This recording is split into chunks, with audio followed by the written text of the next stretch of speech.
যে সম্পূর্ণ ইন্টারনেট বন্ধের মৌখিক নির্দেশনা উনি দেননি কখনোই, এবং সেটা কখনোই সম্পূর্ণ ইন্টারনেট বন্ধ কখনো হয়নি।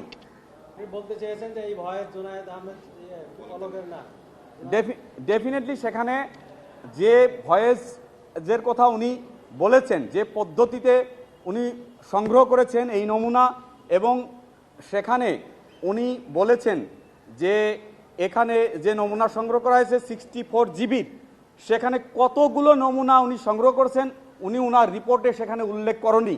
উনার রিপোর্টের যে 2.1 একটা অনুচ্ছেদ আছে, সেখানে কয়জনের নমুনা ভয়েস এবং কার কার নমুনা ভয়েস এর সাথে ওনার পরবর্তীতে তর্কিত নমুনা ভয়েসের সাথে ওনার যে সংগৃহীত তর্কিত ভয়েসের সাথে ওনার নমুনা ভয়েসের কার কার সাথে কোনটার সাথে কিভাবে কতটুকু মিল পেয়েছেন সে বিষয়ে ওনার রিপোর্টে উনি সুনির্দিষ্টভাবে উল্লেখ করেননি। মিডিয়ায় ব্রিফিং করে বলছিলেন যে ইন্টারনেট বন্ধ করার নির্দেশ। আমি বলেছি ইন্টারনেট বন্ধের মৌখিক নির্দেশনার ওনার বিরুদ্ধে যে অভিযোগ এসেছে সেই অভিযোগ প্রসিকিউশনের ডকুমেন্টসেই বলা হয়েছে, এবং সেখানে দেখানো যাবে যে সম্পূর্ণ ইন্টারনেট বন্ধের মৌখিক নির্দেশনা উনি দেননি কখনোই, এবং সেটা কখনোই সম্পূর্ণ ইন্টারনেট বন্ধ কখনো হয়নি। ব্রিফিং করে বলেছিলেন যে ইন্টারনেট বন্ধ করার নির্দেশ না, মিডিয়াতে ব্রিফিং করে উনি যেটা বলেছেন ইন্টারনেট সীমিতকরণ, উনি ইন্টারনেট বন্ধের বিষয় সম্পূর্ণ ইন্টারনেট বন্ধের বিষয়ে বলেননি। ইন্টারনেট যে 15 থেকে 5 তারিখ পর্যন্ত সীমিত আকারে যে ব্যাহত হয়েছে বিভিন্ন কারণে, ডেটা সেন্টার পুড়ে যাওয়া, খাজা সেন্টারে আগুন লাগা, বিভিন্ন দুষ্কৃতিকারীদের দেয়া আগুন, যেটা বিটিভি ভবন, মেট্রো রেল, বিভিন্ন জায়গায় ইভেন ডাটা সেন্টারে আগুন দেওয়ার ফলে যে ক্ষতিগ্রস্ত হয়েছে, সেই ক্ষতিগ্রস্ত হওয়ার কারণে ইন্টারনেট ব্যবহারের ক্ষেত্রে যে সীমিত হয়েছে সেই বিষয়ে ওনার অবস্থান সুস্পষ্টভাবে ব্যাখ্যা করেছেন। উনি বলেছিলেন যে ইন্টারনেট এমনি এমনি বন্ধ হয়ে গেছে, এটা করা হয় নাই, তাহলে উনি তো তখন ওই মন্ত্রণালয়ের দায়িত্বে ছিল, উনি কি এটা দায় এড়াতে পারেন কিনা? না, ইন্টারনেট বন্ধ বা ওপেন করার দায়িত্ব উনার নয়, উনার মন্ত্রণালয়ের নয়। এটা আইনগতভাবে এই ডাক টেলিযোগাযোগ মন্ত্রণালয়ের সিদ্ধান্ত নেওয়ার কোনো ক্ষমতা নাই। টেলিকমিউনিকেশন আইন অনুযায়ী এটা ওনার সিদ্ধান্ত নেওয়ার ক্ষমতা নাই। যাদের সিদ্ধান্ত নেওয়ার ক্ষমতা তাদের সাথে কনসাল্ট করে যে সীমিত আকারে সীমিতকরণ করা হয়েছে বা বিভিন্ন আগুন বা অন্য কোনো কারণে ব্যাহত হয়েছে সে বিষয়ে ওনার অবস্থান তুলে ধরেছেন, বাট ওনার কোনো নির্দেশনা কখনোই ছিল না ইন্টারনেট বন্ধে। ঘটনা প্রবাহ কি হয়েছিল সেটা বলেছে নাকি? ঘটনা প্রবাহ উনি ঘটনা প্রবাহটা ওনার অবস্থান এবং ঘটনা প্রবাহটা উনি বলেছেন, এবং শেষ পর্যন্ত ওনার প্রচেষ্টায় সম্পূর্ণ ইন্টারনেট উনি সবসময় চেয়েছেন ফুললি অপারেশনাল করা, এবং সেইটা উনি সক্ষম হয়েছে 24 তারিখ থেকে।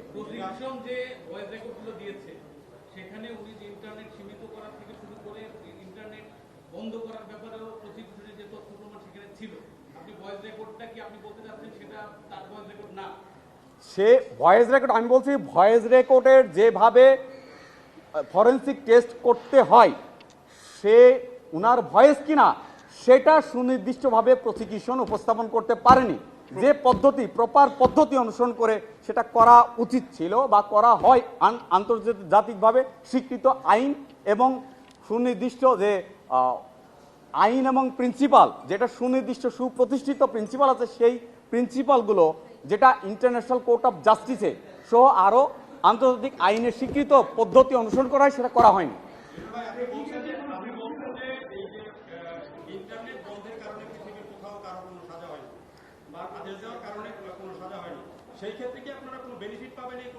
ইন্টারনেট বন্ধের মাধ্যমে মানবতা বিরোধী অপরাধের কোনো সাজা হয়েছে এবং ইন্টারনেট বন্ধের সাথে মানবতা বিরোধী অপরাধের কোনো নেক্সাস আছে, এইরকম কোনো নজির আমার জানা মতে পৃথিবীতে নাই।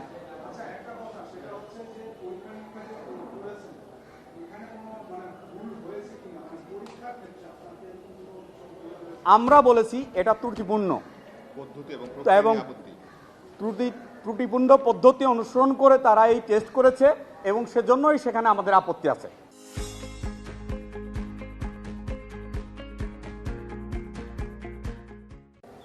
আজকে আন্তর্জাতিক অপরাধ ট্রাইব্যুনাল 1 বাংলাদেশ এর জনাব জুনায়েদ আহমেদ পলকের বিরুদ্ধে যে ইন্টারনেট বন্ধের মৌখিক নির্দেশনার মাধ্যমে মানবতা বিরোধী অপরাধ সংগঠনের অভিযোগ আনা হয়েছে, সেই মামলার আজকে রাষ্ট্রপক্ষ দ্বিতীয় সাক্ষী উপস্থাপন করেছে।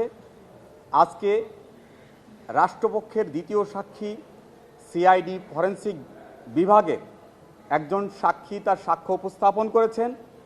সেখানে এই মামলার আলামত হিসেবে যে অডিও উনি যে পরীক্ষা করেছেন, ফরেনসিক এক্সামিনেশন করেছেন, সেই ফরেনসিক এক্সামিনেশনে নমুনা ভয়েস, অভিযুক্তদের নমুনা ভয়েস এবং তর্কিত অডিও রেকর্ডের বিষয়ে ওনার মতামত উপস্থাপন করেছেন। যে বিষয়ে উনি বলেছেন যে ওনার মতামতে যে নমুনা ভয়েস এবং তর্কিত ভয়েসের সাথে মিল পেয়েছেন।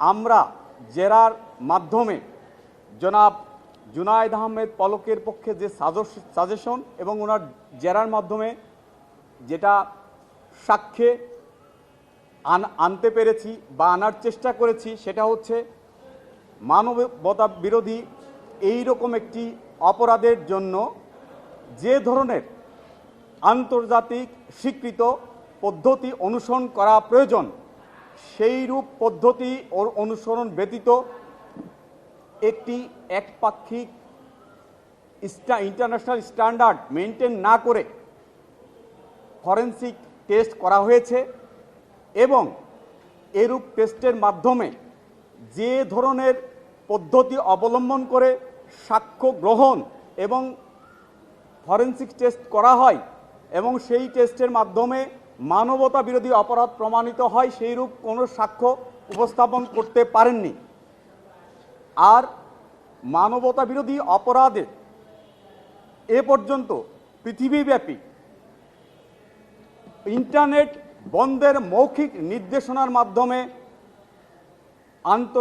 মানবতা বিরোধী অপরাধ হয়েছে, এইরূপ একটিও অপরাধ পৃথিবীব্যাপী কোনো বিচার বা সাজা হয়েছে বলে এমন নজির নাই। আচ্ছা, কোন কারণে বলছেন যে ফরেনসিক রিপোর্টটা সঠিক হয়নি? কোন পদ্ধতি করলে সঠিক হবে? সেখানে আমরা বলেছি যে 16 হর্স বা এখানে কিছু টেকনিক্যাল টার্ম আছে। ফরেনসিক রিপোর্টের ক্ষেত্রে আন্তর্জাতিক কিছু সফটওয়্যার আছে, সেই সফটওয়্যারগুলো দিয়ে এই আরও যে শুধুমাত্র যে বাংলাদেশে একটি সিআইডির ফরেনসিক ল্যাবে এটা টেস্ট করা হয়েছে, যেটা এইটা কোথা থেকে কিভাবে উনি কালেক্ট করেছেন সেই বিষয়ে সুনির্দিষ্ট করে উনি বলতে পারেননি।